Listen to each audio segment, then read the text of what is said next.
everyone, welcome back to Sunday Live Trend. Thank you so much guys for tuning in. I'm here to update you of what's going to happen on Uzalo from the 14th to the 18th of February 2022 on Monday.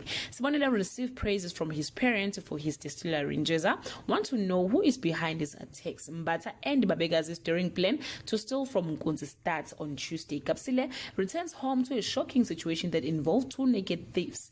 Njeza could possibly get a lifeline that can change his life. Monday received a huge lead on the Namzamo case on Wednesday. The distillery launch is almost perfect.